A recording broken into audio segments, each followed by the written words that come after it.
Hello students, welcome to my channel. I am Rashmi, your maths teacher. तो आज इस video में हम देख रहे हैं हमारी एक्सरसाइज 1.3 का इंट्रोडक्शन। तो दो टॉपिक आपके यहाँ पर है, कंपोजिशन ऑफ फंक्शन और इन्वर्टिबल फंक्शन। ठीक है, तो पहले ये देख लेते हैं कंपोजिशन ऑफ फंक्शन क्या होता है, उसके बाद दूसरा टॉपिक देखेंगे।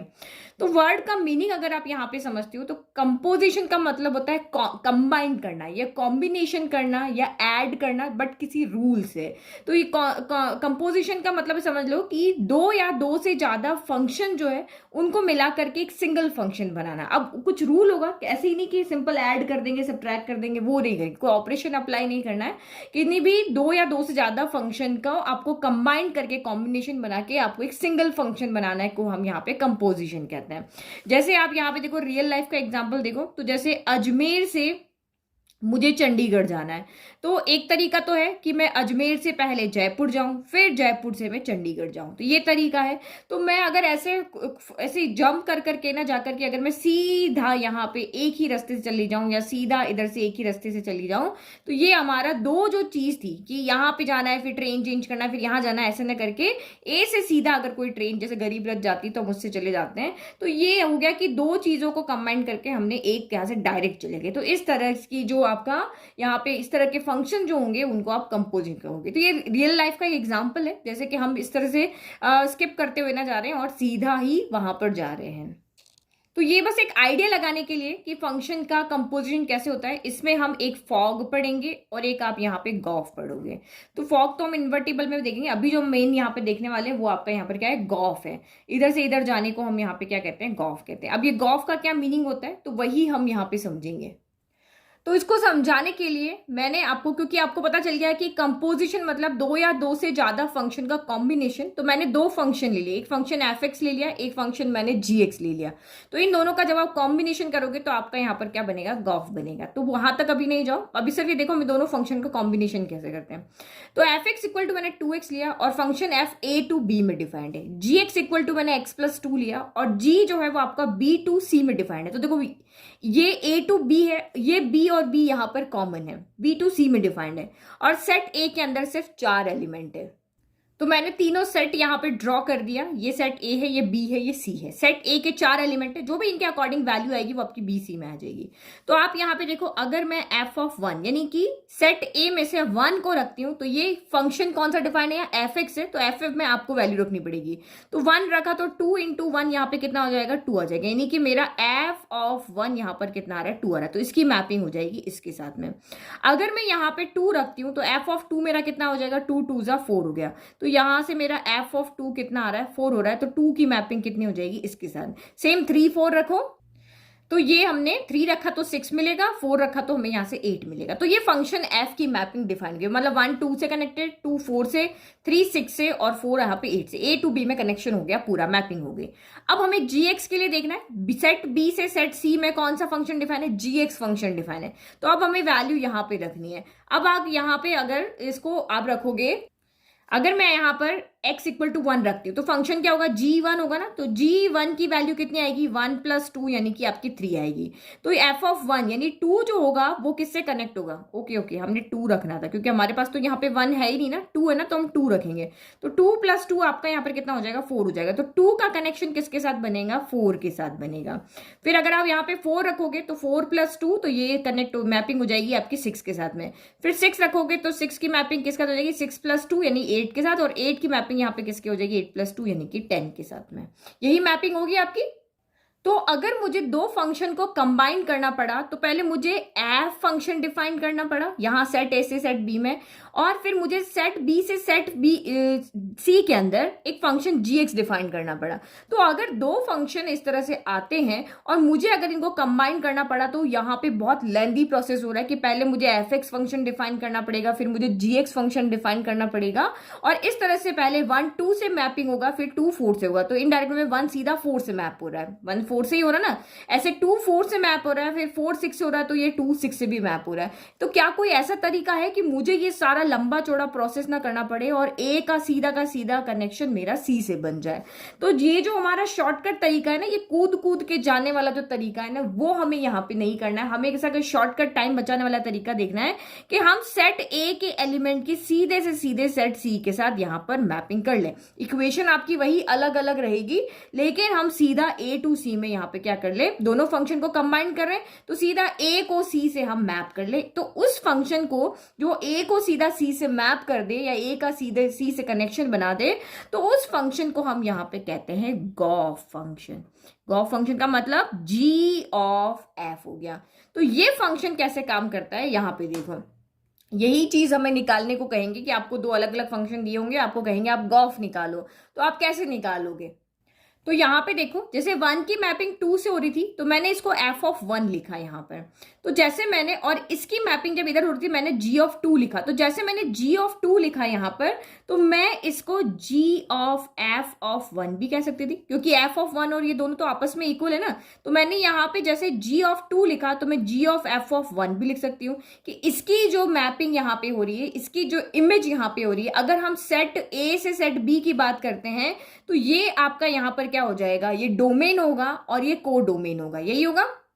लेकिन जब हम सेट यहां पे फंक्शन जी की बात करते हैं, तो ए टू बी में जो को डोमेन था, अब वो बी टू सी में क्या बन जाएगा, डोमेन बन जाएगा। यही बन रहा है ना कि ये जो बी है, जब ए के साथ मैपिंग दिखा रहा है तब तो ये को डोमेन है, लेकिन जब यही बी सी के साथ मैपिंग दिखा रहा है, तो ये आपका यहां पर क्या बन जाएगा, डोमेन बन जाएगा। यही चीज यहां पर है। तो ये इसको हम जी ऑफ एफ ऑफ 1 लिख सकते हैं। इसको हम यहाँ पे क्या लिख सकते हैं, जी ऑफ जी 6 की वैल्यू कहाँ थी, यहाँ पे ये वाली ना 6 था, तो ये एफ ऑफ 3, तो जी ऑफ एफ ऑफ 3 भी हम इसको लिख सकते हैं। तो बस यही आपका गॉफ होता है, ठीक है। तो ये डायरेक्ट कैसे काम करता है यहाँ पे देखो, मैं फिर से आपको समझाती हूँ। देखो 1 की मैपिंग जो थी वो आपकी किसके साथ है, 2 के साथ है, यानी कि एफ ऑफ 1 यहाँ पर कितना है, 2 है।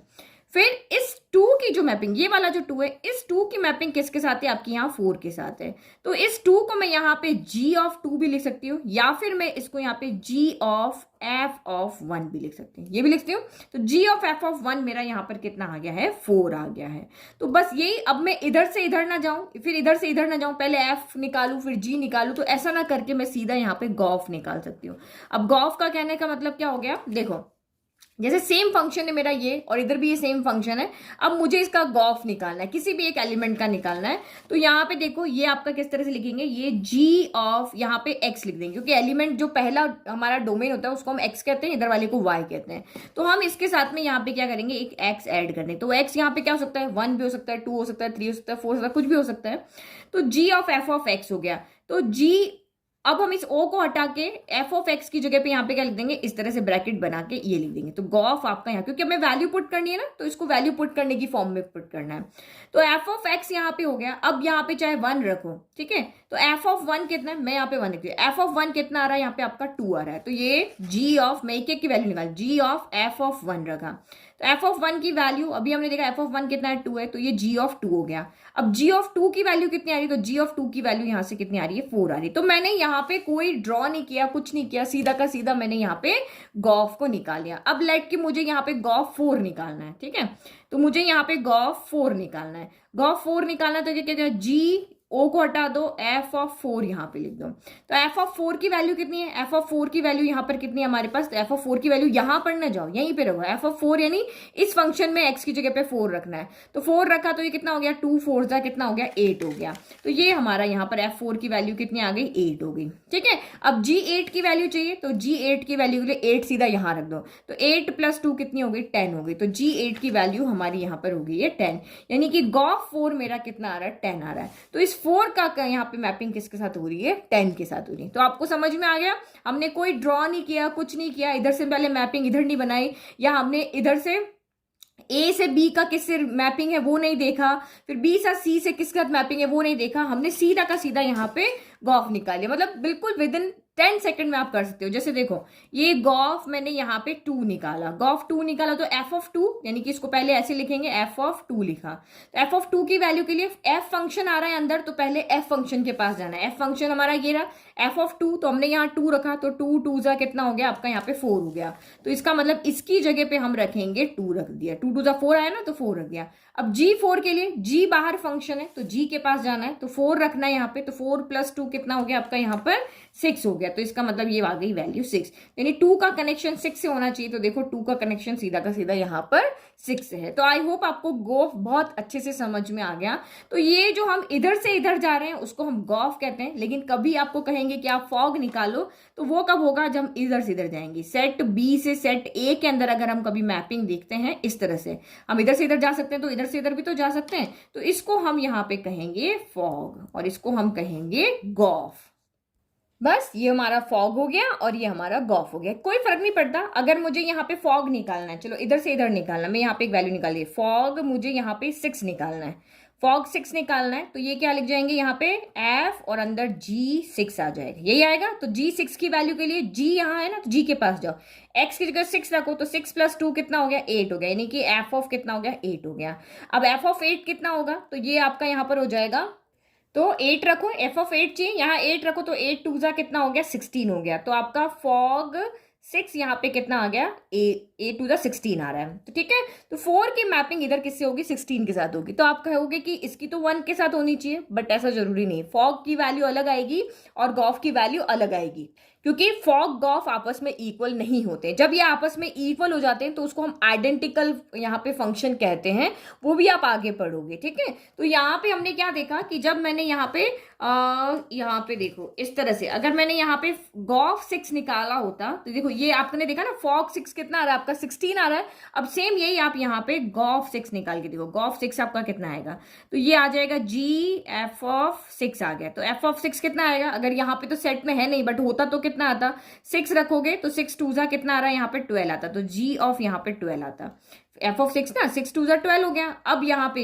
G12 कितना आता, 12 + 2 कितना होता, तो G12 आपका 14 आ रहा है। तो देखो फॉग 6 आपका 16 आ रहा है और गॉफ 6 आपका यहाँ पर 12 आ रहा है, तो ये दोनों कभी भी इक्वल नहीं आते, ये इसकी प्रॉपर्टी होती है कि फॉग x और गॉफ x कभी भी इक्वल नहीं होते। तो प्रॉपर्टीज भी देख लेते हैं, डेफिनेशन भी देख लेते हैं। ओके, तो ये डेफिनेशन लिख दी कि लेट एफ जो है वो A to B है, समझ गए आपने, हमने अभी देखा था। G जो है वो B to C है, B द टू फंक्शंस, बिल्कुल आप एग्जाम्पल से समझ गए हैं। ये देखो एग्जाम्पल है ना, F A to B में है और G B to C में है, दो फंक्शन है। Then the composition of f and g, इन दोनों फंक्शन का जो कंपोजिशन होगा उसको हम गॉफ से डिनोट करते हैं, डेफिनेशन में आपका गॉफ ही है, and is defined as function gof जो होगा वो सीधा का सीधा A to C में फंक्शन डिफाइन हो जाएगा। हमें A to B B to C जाने की जरूरत नहीं, A to C सीधा वो फंक्शन डिफाइन हो जाएगा। और गॉफ एक्स को हम यहाँ पे क्या लिखेंगे, G ऑफ एफ एक्स, यहाँ वैल्यू रखोगे फिर एक बार और वैल्यू रखोगे, तो ये आपका यहाँ पर गॉफ सीधा निकल जाएगा। तो गॉफ का मतलब एक्चुअल में क्या होता है, G में F की वैल्यू पुट करना, यही तो कर रहे हो आप, G में एफ एक्स की वैल्यू पुट करना गॉफ होता है और F में GX की वैल्यू पुट करना फॉग होता है। तो गॉफ यानी कि जो बाद में है उसकी वैल्यू पुट होती है, और इन जनरल अभी हमने देखा था कि गॉफ जो है वो फॉग के इक्वल नहीं होता है। तो ये कुछ नहीं है, बस आपको ये जो यहाँ एग्जांपल समझाए ना, मेनली यही समझने की बात है, लेकिन दिमाग में बैठना चाहिए कि एक्चुअल में दो फंक्शन का कंपोजिशन होता कैसे है। ठीक है, तो इसीलिए पूरा ये एक्सप्लेन किया था। तो नाउ इन्वर्टिबल फंक्शन का मतलब क्या होता है, जैसे आपके पास फंक्शंस थे, अलग अलग तरह के फंक्शन थे, 1 फंक्शन था, ऑन टू फंक्शन था, मैनी वन फंक्शन था, तो ऐसे डिफरेंट हमारे पास फंक्शन थे। तो उस फंक्शंस का इनवर्स फाइंड करना, इन्वर्टिबल फंक्शन का एक और नाम है इनवर्स ऑफ अ फंक्शन, उस फंक्शन का इनवर्स फाइंड करना ही इन्वर्टिबल फंक्शन कहलाता है। तो आप इनवर्स कैसे फाइंड करोगे, ये आपको पहले से आता है, जैसे हम ऑन टू में करते थे सेम वैसे का वैसे ही आपका प्रोसेस यहाँ पर भी रहेगा।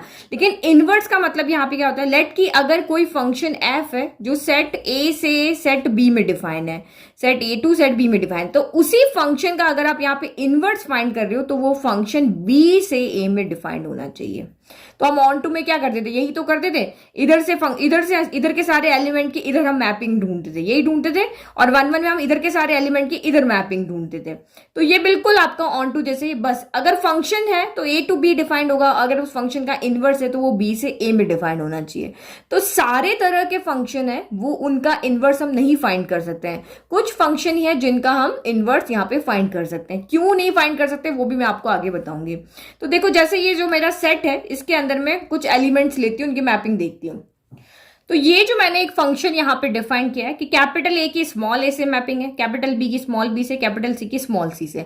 तो आप मुझे बताओ ये किस तरह का फंक्शन है। तो फर्स्ट ये फंक्शन आपका यहाँ पर क्या है, 1 1 फंक्शन है। कैसा फंक्शन है, 1 1, क्योंकि हर सेट ए के हर एक एलिमेंट की एक यूनिक मैपिंग है सेट बी के अंदर।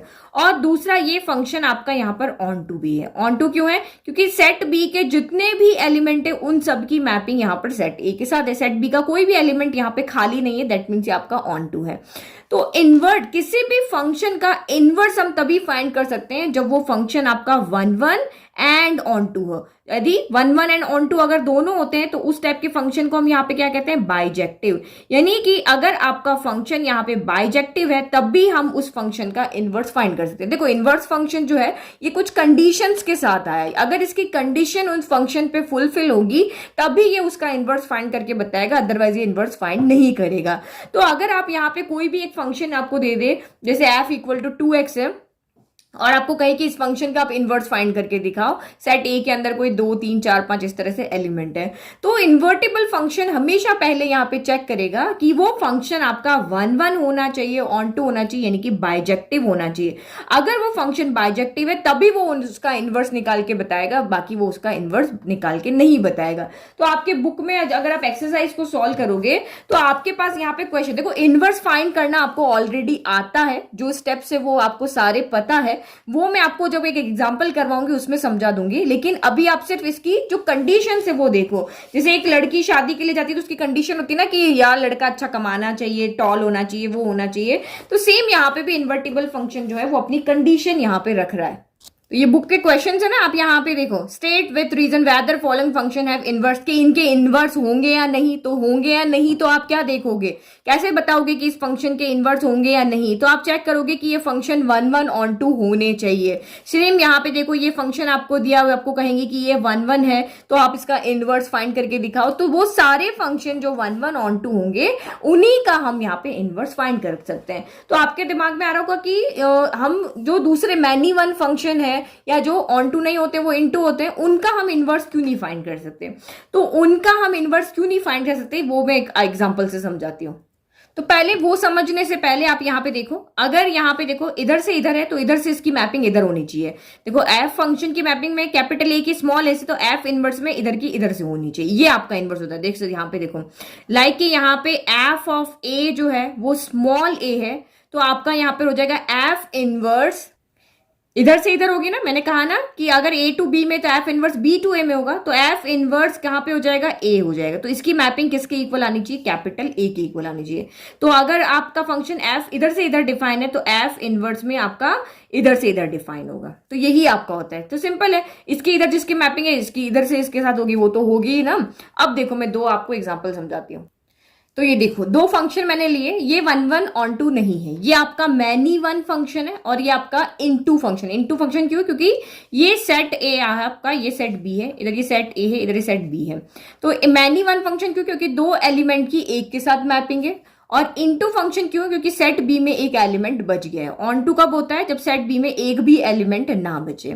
तो जब मैंने यहाँ पे फंक्शन डिफाइन है, यहां से यहाँ पे कोई फंक्शन एफ डिफाइन है। अब जब मुझे इसका एफ इनवर्स निकालना है, तो एफ इनवर्स मैंने अभी आपको बताया बी से कहां पे होगा, ए में होगा। तो बी के एलिमेंट यहाँ पे पहले आ जाएंगे, बी सेट के एलिमेंट पहले आएंगे और ए सेट के एलिमेंट क्या हो जाएंगे बाद में। जो आपका डोमेन था, अब वो ये आपका डोमेन था ना, ये को डोमेन बन जाएगा। ये बी से ए में आ गया, ये यहाँ पे डोमेन है, ये को डोमेन है। जब हम एफ इनवर्स निकालेंगे तो ये उल्टे हो जाएंगे, को डोमेन डोमेन बन जाएगा और डोमेन आपका को डोमेन बन जाएगा। अब आप यहाँ पे मैपिंग देखो, बी में कौन है, ए है, बी है, सी है, और यहाँ पे ए हो गया, बी हो गया, सी हो गया, डी हो गया। तो ए की मैपिंग यहाँ पे ए से भी हो रही है और ए की मैपिंग यहाँ पे बी से भी हो रही है। जब हम एफ इनवर्स निकाल रहे हैं, बी की सी से हो रही है, सी की डी से हो रही है।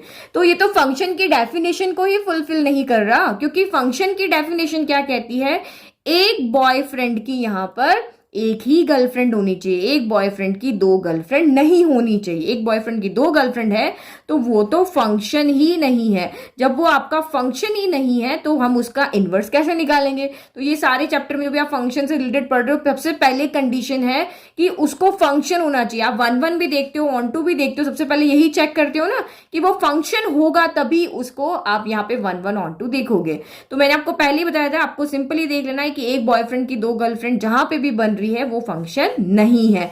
तो ये अगर आप यहां पे मैनी वन फंक्शन का इनवर्स निकालोगे तो वो फंक्शन ही नहीं रहेगा, तो हम उसका एफ इनवर्स भी नहीं निकाल सकते। फिर सेकंड, अगर आपने इनटू फंक्शन देखा, क्योंकि हमने 4 ही तरह के फंक्शन पढ़े ना, 1 पढ़ा है, ऑन 2 पढ़ा है, बाइजेक्टिव पढ़ा है, तो ये बाइजेक्टिव फंक्शन का ही एफ इनवर्स निकालते हैं, मैनी वन का नहीं होगा। समझ में आ गया? इनटू का क्यों नहीं होगा? तो आप यहां पे देखो, जब यहां पे मैं B to A में जाती हूँ, सेम यहां पर भी हम ऐसे ही करते हैं। अगर मैं ये ABCD ले लेती हूँ और ये आपका ABC ले लिया, तो अब मैपिंग करो, स्मॉल ए की कैपिटल ए से, स्मॉल बी की कैपिटल बी से, स्मॉल सी की कैपिटल सी से। अब यहां पे भी ये D बच गया, तो D बच गया, तो आपकी फंक्शन की डेफिनेशन क्या कहती है कि सेट A के सारे एलिमेंट की मैपिंग होनी चाहिए, उसमें कोई भी छूटना नहीं चाहिए। तो ये भी आपका यहां पर फंक्शन नहीं है। फंक्शन नहीं है तो एफ इनवर्स नहीं होगा। तो इसका मतलब यहां पे क्या हो रहा है कि जब हम मैनी वन फंक्शन की और इनटू फंक्शन के लिए एफ इनवर्स निकालते हैं, तो जब हमारा ये को डोमेन की फॉर्म में जाता है तो ये फंक्शन की डेफिनेशन को फुलफिल नहीं करता है, इसीलिए हम इनके यहां पे इनवर्स नहीं निकाल सकते हैं। तो इनवर्स फंक्शन की एक कंडीशन तो आपने यहां पे देखी कि फंक्शन हमारा 1 एंड ऑन 2 होगा, उसी फंक्शन या बाइजेक्टिव होगा, उसी का हम यहां पे इनवर्स फाइंड कर सकते हैं।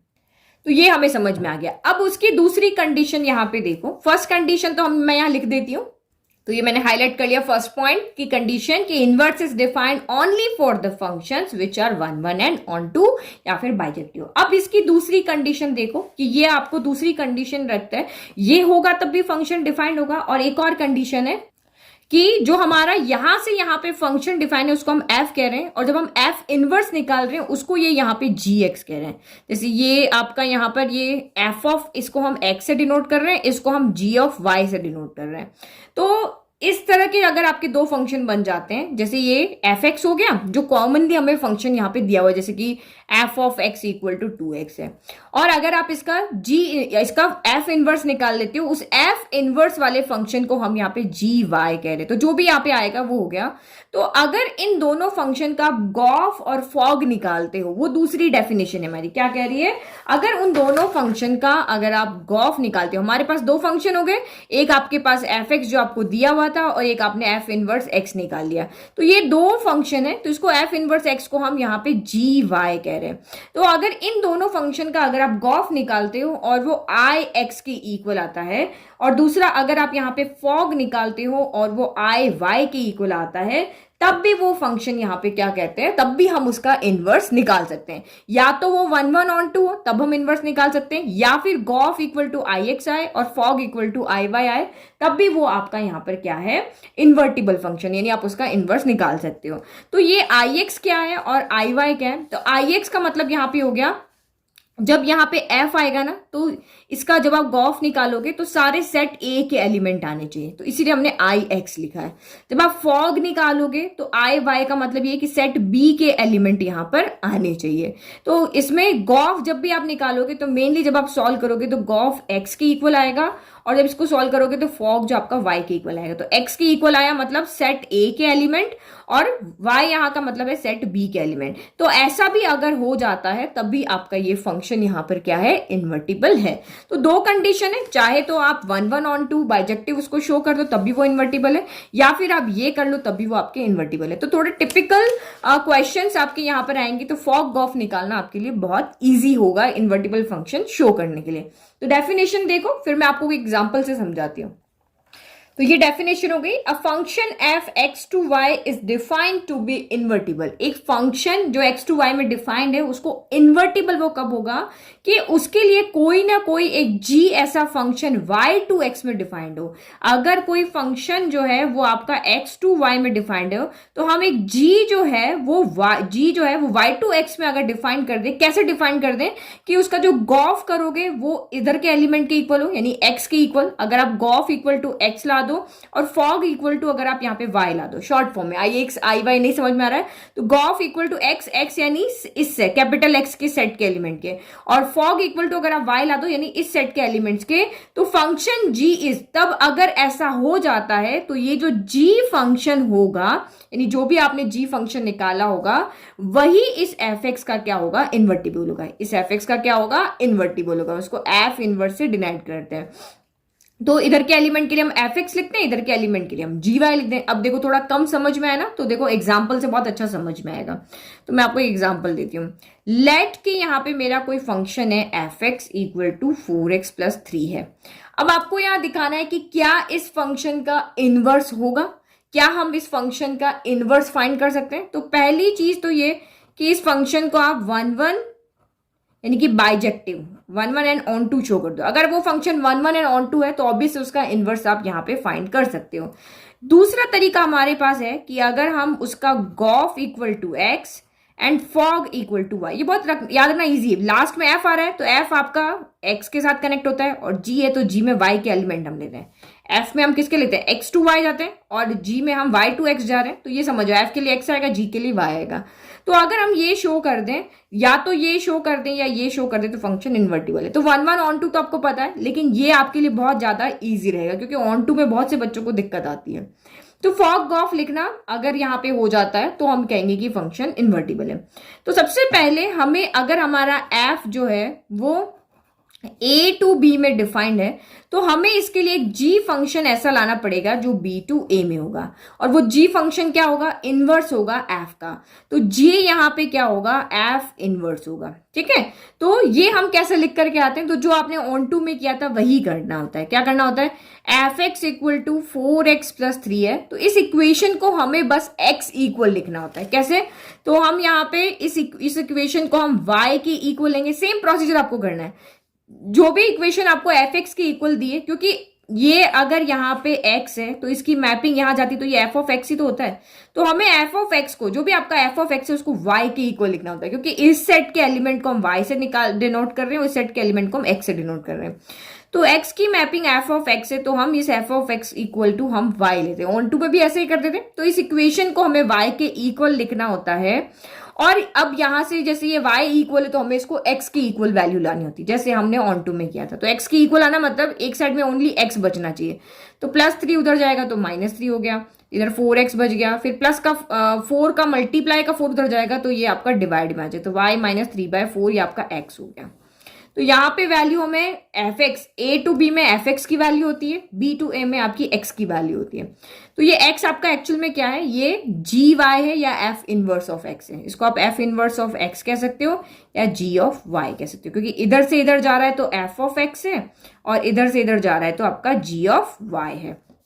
तो एक्चुअल में हमें जी ऑफ यहाँ पे y मिल गया है, जो कितना है, y -3/4। तो हमारे पास यहाँ पर अब क्या है, एफ ऑफ एक्स भी है, हमारे पास जी ऑफ वाई भी है। एक फंक्शन आपको दिया होगा, दूसरा इनवर्स, यानी जी ऑफ वाई यहाँ पे क्या है, एक्स फंक्शन, यहाँ पे एक्स का इनवर्स है। इधर वाले का इधर से जो मैपिंग थी उससे इधर वाले की इधर से कर दी, तो ये एक्चुअल में इनवर्स है। तो अब हम यहाँ पे देखते हैं कि हमारा गॉफ जो है वो एक्स की इक्वल आना चाहिए, और जो हमारा फॉग है वो हमारा y के इक्वल आना चाहिए। तो गॉफ निकालो, अभी सिखाया गॉफ का, यानी कि g ऑफ एफ एक्स, क्योंकि f की वैल्यू x से आ रही ना तो हम यहाँ x लिखेंगे। तो हम g ऑफ ओ को हटा के, इस o को हटा के हम ऐसे लिखेंगे क्योंकि हमें वैल्यू पुट करनी है। तो f ऑफ x की वैल्यू कितनी है, f ऑफ x की वैल्यू यहाँ पे पुट कर दो, 4x प्लस 3 है। अब ये g ऑफ x या g ऑफ y बन गया, तो g ऑफ y यहाँ पर हो गया। तो ये वैल्यू उठा के अब हमें यहाँ दे, देखो यहाँ y है तो यहाँ y है। अगर ये देखो जी ऑफ अगर मैं 1 कहती हूं तो y की जगह अगर यहाँ 1 रखती हूं तो ये भी 1 होगा, तो 1 माइनस 3/4 होगा, 1 माइनस 3/4 होगा। अगर मैं g2 निकालती हूं तो यहाँ 2 है तो यहाँ भी 2 होगा, तो 2 माइनस 4/3 होगा। अगर मैं g4x प्लस 3 मुझे निकालना है, g4x प्लस 3 की वैल्यू चाहिए, तो इस y की जगह जब 1 था यहाँ 1 था तो यहाँ 1 हो गया, यहाँ 2 था तो यहाँ 2 हो गया। अब 4x प्लस 3 तो इस y की जगह पे क्या हो जाएगा, 4x प्लस 3 हो जाएगा और -3/4 हो जाएगा। समझ में आ गया? तो ये आपका यहाँ पर कितना हो गया, 4x प्लस 3 -3/4 हो गया। 3 से 3 कैंसिल हो गया तो 4x/4 बचा, 4 से 4 कैंसिल हो गया तो इक्वल में कितना आ गया आपका, x आ गया, यानी गॉफ हमारा x के इक्वल आ गया। अब फॉग निकालते हैं तो यही वही होगा, f of g of x हो गया। तो g ऑफ x तो यहाँ सीधा दिख रहा है, तो g ऑफ x की वैल्यू कितनी, ये रही, ये आप यहाँ पुट कर दो, f as it is y -3/4 हो गया। अब अगेन वही f1 की वैल्यू चाहिए, अगर मुझे f1 की वैल्यू चाहिए तो 4 जहां पे भी ये वैल्यू जहां x है वहीं पे 1 रखेंगे ना, तो 4 इंटू 1 प्लस 3 होगा। अगर मुझे f2 की वैल्यू चाहिए तो 4 इंटू 2 प्लस 3 होगा। जो यहाँ है वो यहाँ वेरिएबल की जगह है, बाकी नंबर में थोड़ी ना कोई चेंज होगा, वेरिएबल की जगह वैल्यू पुट करेंगे। और अगर यही मेरा f y -3/4 है तो यहाँ पे 4 एज इट इज रहेगा, इस वेरिएबल की जगह पे कितना आ जाएगा, y -3/4 प्लस 3 आ जाएगा, ऐसे आ जाएगा ना।